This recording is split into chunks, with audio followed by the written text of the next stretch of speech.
আসসালামু আলাইকুম, আমি বেলাল আছি আপনাদের সাথে। Welcome to my channel mango public. আজকে আমাদের সাথে আছেন আমাদের এক বড় ভাই। রিসেন্টলি যে কাতারের অবস্থা বা উনি কি করছেন, কিভাবে কাজ করছেন, সবকিছু নিয়ে আজকের এই ভিডিওটা খুবই ইম্পর্টেন্ট হতে যাচ্ছে। যারা প্রবাসে আসতে চান বা প্রবাসে আসবেন, কাতারে আসতে যাচ্ছেন, তাদের জন্য এই ভিডিওটা খুবই শিক্ষণীয়। চলে যাবো ভাইয়ের কাছে। আসসালামু আলাইকুম। ওয়ালাইকুম আসসালাম। কি অবস্থা ভাইয়া? জি আলহামদুলিল্লাহ। আপনি যে কাতারে এসেছেন, মানে কতদিন হয়েছে আপনার? আমার প্রায় তাকরিবান 8 থেকে 9 বছর মতন প্রায় করতেছে। 8 থেকে আপনার 9 বছর হয়ে গেছে। আপনি কি কি ধরনের কাজ করেন এখানে? আমি তো কাতারে ড্রাইভিং জব করতেছি, প্রথম থেকে ড্রাইভিং জব করতেছি। প্রথমে আরবের বাসায় ছিলাম, তারপরে ফ্রি ভিসায় হয়েছিলাম, এখন বর্তমানে ফ্রি ভিসায় আছি। আচ্ছা, যখন আপনি এসেছেন কাতারে, তখন ডিরেক্টলি আরবির ঘরের কাজে এসেছেন। জি, তখন আসতে কত টাকা আপনার লাগছে? আমি যখন আসছি তখন প্রায় 4,30,000 টাকার মতো লাগছে। 8 থেকে 9 বছর আগে, মানে চিন্তা করেন আপনারা, 8 থেকে 9 বছর আগে যখন তিনি এসেছেন তখন 4,30,000 টাকা। কিন্তু ভিসা কিন্তু ফ্রিতে পাওয়া যায়।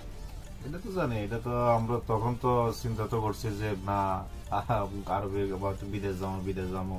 আর আমাদের সাধারণ একটা বিষয় লইয়া আমাদের দেশের মানুষ যে যা করে, তো তাই হিসাবে দেশে কোনো কাম কাজ ছিল না, ওই হিসাবে যে যাই হোক বিদেশে আসি, তো কোন একটা রাস্তাঘাট হয় কিনা হ্যাঁ, ওই হিসাবে আচ্ছা। আসছি আর কি। যে এটা মানে বাংলাদেশের একটা সমস্যা, ভিসা পাওয়া যায় ফ্রিতে। আপনারা সবাই জানেন যে ভিসা ফ্রিতে পাওয়া যায়। তখন 8 থেকে 9 বছর আগে উনি 4,30,000 টাকায় আসছে। কিন্তু বর্তমানে দেখা যায় যে সেমই অবস্থা, কেউ 3 লাখ টাকা নেই, যে যাকে যেভাবে কাটতে পারে, যেটা আর কি সুজা হিসাব। তো আপনি কিভাবে ফ্রি ভিসাতে আসলেন সেটা একটু যদি বলতেন। আমি তো প্রথমে আরবির ভাষায় প্রায় 3 বছর যাবত আমি কাজ করছিলাম। অনেক অত্যাচার অফিসার তারা অনেক, আর আর ঘরের বিষয়ে কাজ, আসলে কথা হচ্ছে কি ঘরে খুবই সমস্যা। ঘরে মানে কোনো টাইম টেবিল নাই, কোনো কিছু নাই, মানে অনেক সমস্যা করে। যেটা বলে এটা তো করতে হয়। ওইটাই রাতের 1টা বাজে যদি কল দিয়ে বলে যে আল্লাহ সকল সাইয়ারা চলে যেতে হবে, এটা সমস্যা। তারপরে যাই হোক অনেক কষ্টের বিনিময় অনেক চেষ্টাই করছি যে তাই আমি কিভাবে ফ্রি বিষয় হইতে পারি। তো যাই হোক আল্লাহ আমার আশা পূর্ণ করছে, ওই হিসাবে আল্লাহ মানে কি, মানে কৌশল অবলম্বন করলেন? মানে কি কৌশল বলতে কি জানি, আমি বলছিলাম আরবিরে অনেকবার বলছি যে আমারে তুই হয়তো আমার দেশে পাঠাই দে, আর নইলে তুই আমার হয়তো অল কান্ট্রি লেগে ব্লক করে দে, আর নইলে তুই আমার ফ্রি ভিসা করে দে, আমার চেঞ্জ দিয়ে দে, আমি অন্য কোনো কোম্পানিতে দেখে কি জানি কেউ চেঞ্জ হই। এইসব করে আমি বলছি। এরা তো আরবি প্রায় আমার 1.5 বছর 2 বছরের মতন ঘুরেছে। তারপরে যাই হোক একদিন ডাক দিছে, ডাক দেওয়ার পরে বলতেছে এখন তুই চাস কি, আমার তো তুই কি দেশে যাবি না তোর ব্লক করবো। আমি বলছি তোর ইচ্ছা কি জানি, তুই আমার ব্লক করে দিলেও দিতে পারস, দেশে ভাড়া দিলেও ভাড়া দিতে পারস, কোনো সমস্যা নেই। তো লাস্ট পর্যন্ত আমি একটু নার্ভাস হয়ে গেছি, কারণ দেশের অবস্থাও বেশি ভালো না, নিজেও এমন কোনো কিছু করতে পারি নাই, বাড়ি ঘর কিছু করতে পারি নাই।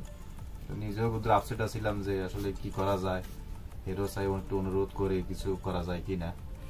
তো অবশেষে যাই হোক আমি পরও আবার দুইবার তিনবারের মতন তারে বলছিলাম যে যে তুই আর ব্লকও করিস না, আমার দেশও পাঠাইস না, হয়তো তুই আমার শেষ দিয়ে দে, আমার হয়তো আমার সামনে মা আছে, তারপর আমার ফ্যামিলি আছে, আমার ভাই বারাদার আছে, আমি কিভাবে চলবো বা কিভাবে ইনকাম করবো। তো অবশেষে সে চিন্তা ভাবনা করে তারপর আমারে চেঞ্জ দিছে। চেঞ্জ দিছে। আচ্ছা, চেঞ্জ হতে কি মানে টাকা পয়সা লাগে নাকি কিভাবে? চেঞ্জ হতে চেঞ্জের টাকা নিছে, তারপরে অস্তা লাগছিল, অস্তা টাকা নিছে। কত টাকা লাগছে? চেঞ্জ হতে তখন ফার্স্টে কাতারে রিয়েলে প্রায় 2250 টাকা মতো লাগছে। তারপরে আইডির টাকা লাগছে, আর এমনি আমি ব্যাংক কার্ডের টাকা দিয়েছিলাম। যাই হোক, যখন আপনি এসেছেন তখন আপনার কফিল আপনাদের লাইসেন্স নিয়ে দিছে। হ্যাঁ, লাইসেন্স আমি ফ্রি পেয়েছি। আচ্ছা, যাই হোক, এইটা হচ্ছে এখন বর্তমান যে কাতারের যে পরিস্থিতি, সেটা সম্পর্কে যদি একটু বলেন। বর্তমানে কাতার পরিস্থিতি বলতে আশা করতেছি কি নতুন লোকের লাই খুবই সমস্যা। পুরান লোক তো তা মোটামুটি এদিক সেদিক করে মোটামুটি চলতে পারে, ফিরতে পারে, বাসা জানে যে কোনো হয়তো, আর লাইসেন্স আছে বোধহয়, গাড়ির লাইসেন্স আছে যখন তখন যে কোনো জায়গা থেকে জানে কাজ মিলি যায়, কোনো সমস্যা হয় না। বর্তমানে যদি কাতারের লাইসেন্স থাকে কারো, তারা হচ্ছে কাজ পাচ্ছে জি, বা কাজ পাচ্ছে, কিন্তু যাদের লাইসেন্স নাই তাদের তাদের তো কষ্ট হচ্ছে আর কি, তো তারা অনেক খোঁজাখুঁজি করার পরে হয়তো মিলতেছে দুই একটা, শতের মধ্যে হয়তো দেখা গেছে কি 10% হইতেছে, 90% আর হইতেছে না, এরকম আর কি। বর্তমান পরিস্থিতি খারাপ। হ্যাঁ, বর্তমানে পরিস্থিতি খারাপ আর কি। তো যারা বর্তমানে লাইসেন্স নিতে চায়, মানে আপনি তো অবশ্যই একজন ড্রাইভার, আপনার কাছ থেকে কি পরামর্শ হবে যে কোন কোন জিনিসগুলো আপনি ফোকাস করলে, আপনি 8 থেকে 9 বছর ড্রাইভিং করেছেন, আপনার একটা আইডিয়া আছে। লাইসেন্স নিতে হলে হয়তো একটু কাতারে একটু ঝামেলা করে বেশি। তারপরে যারা ওই যে ওস্তাদে যা ড্রাইভিং শিখায় ওরাও কি জানি কেউ বলে যে ডেইলি 50 টাকা করে দেওয়া লাগে, 50 রিয়াল করে। উস্তাদকে ওস্তাদ ওই যে যেখানে লাইসেন্স ভর্তি করায় তারাও 50 টাকা করে দেওয়া লাগে। তো এই হিসাবে দেখা গেছে কি একটা লাইসেন্স বার করতে হইলেও নিম্ন স্তরে 10,000 রিয়ালের ধাক্কা পড়ে যাবে যদি কাতারি ছাড়া যদি যায়। আর কাতারি লয়ে যদি যায় তাহলে তো কাতারির সব জিম্মেদার তো কাতারিতে থাকে। আচ্ছা, তার মানে এখানে একটা জিনিস হচ্ছে যে ফ্রি ভিসাতে যারা লাইসেন্স নিতে চায় তাদের জন্য কষ্ট বেশি। প্রায়। আর যদি আপনি কফিলের আন্ডারে থাকেন তখন একটা বেনিফিট আপনি পাবেন। আচ্ছা, বাংলাদেশের লাইসেন্স কি এখানে কোনো কাজে লাগে? না, বাংলাদেশের কোনো ভ্যালুই নাই, বাংলাদেশের লাইসেন্স কোনো ভ্যালুই নাই। যে বাংলাদেশের লাইসেন্স শুধু বাংলাদেশে এসো ব্যাস, আর অন্য কোনো দেশের লাগে কোনো উপযোগ্য না। শুধুমাত্র যদি আপনার কাছে ড্রাইভিং এর এক্সপেরিয়েন্স থাকে তাহলে এটা কাজে লাগতে পারে। এটা ড্রাইভিং এর লাইসেন্স থাকে, এটা দেখো না, বাংলাদেশের লাইসেন্সটা কোনো কাজে লাগে না, কাজে লাগে না বাংলাদেশের। আচ্ছা, আর যদি অন্য দেশে যদি লাইসেন্স থাকে তাহলে তো আর কোনো ট্রেনিং ও লাগে না, শুধু লাইসেন্স দেখাইলে সৌদি। ধরেন আপনার কাছে সৌদির লাইসেন্স আছে, দুবাইয়ের লাইসেন্স আছে, তখন আপনি কাতারের লাইসেন্স নিতে চাইলে কি কি করতে হবে? বেশ ফিস 250 রিয়াল ডাইবো, তারপর নগদে আইডি ইদাম বাড়ি যাব, লাইসেন্স বাড়ি যাবে, ব্যাস এতটুকুই। আচ্ছা, বর্তমানে আপনি এখন ফ্রি ভিসাতে আছেন। জি। ফ্রি ভিসাতে আছেন, আপনার কি রকম স্যালারি বা আপনার কি কি সুবিধা? আপনি কি এখন ঘরে কাজ করছেন নাকি কোম্পানিতে কাজ করছেন? এখন তো বর্তমানে কোম্পানি তো কোনো না পাইতেছি না, এই হিসাবে আমি এখন ঘরে কাজ করতেছি। বা কি রকম স্যালারি হয় বা কি রকম কি? প্রায় বাংলার 60-70 হাজার রিয়াল, 70,000 টাকার মতো পাইতেছি। আলহামদুলিল্লাহ, 70,000 টাকার মতন আপনি পাইতেছেন এখানে। আচ্ছা, আপনার যে বছরে যে আকামা লাগাতে হয় সেইটার ক্ষেত্রে কত রিয়াল যায়? 3,000 রিয়াল যায়, ব্যাস এতটুকু। আচ্ছা, বর্তমানে কি আপনি কোম্পানির আন্ডারে আছেন নাকি কোনো কফিলের আন্ডারে ফ্রি ভিসাতে আছেন? আমি ফ্রি ভিসা আছি কোম্পানির আন্ডারে ফ্রি ভিসাতে আছেন। তো ধরেন এখন নতুন যারা প্রবাসী আসতে চায় তাদের জন্য আপনার কি পরামর্শ থাকবে, বা তারা যদি আসতে ইচ্ছা করে? আমি মনে করি কি, বিশেষ করে আশা করতেছি কি দেশে থাকি মানুষের চিন্তা করে যে আসলে বিদেশে থাকা যে তারা অনেক টাকা কামাইতেছে, মাস শেষে দেখা গেছে অনেক টাকা কামাইতেছে। আসল কথা হচ্ছে কি, এগুলা ভুয়া চিন্তা ভাবনা। আমি মনে করি 4 লাখ 5 লাখ টাকা যদি থাকে দেশে, কোনো একটা কিছু ভালো কিছু দেখে ব্যবসা বাণিজ্য করাটা সবচেয়ে উত্তম। আর যদিও আসার শুধু চিন্তা মধ্য রাষ্ট্র যদি আরব দেশে আসতে চায় তাহলে আমি মনে করি কাম কাজ আসলে শিখে আসাটাই বেটার।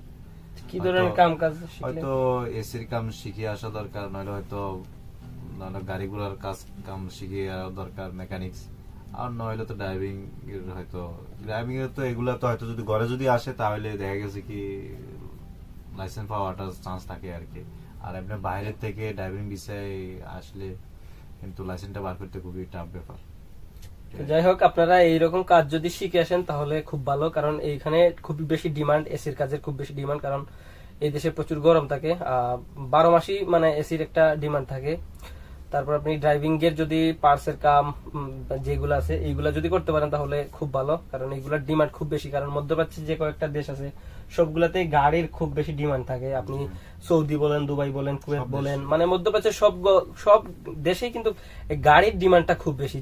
আমি খুব বেশি দেখছি যে ওই ইন্ডিয়ান মানে মানুষগুলা খুব বেশি কিন্তু গাড়ির পার্টস এইগুলার কাজ খুব বেশি জানে, কিন্তু বাংলাদেশিকে আমি খুব বেশি একটা দেখি নাই, মানে খুব একটা নাই। কিন্তু এটা এই কাজটা শিখতে পারলে কিন্তু এটা বাংলাদেশেও কিন্তু টাকা আছে এই কাজে, আবার বিদেশে আসলে আরো বেশি টাকা।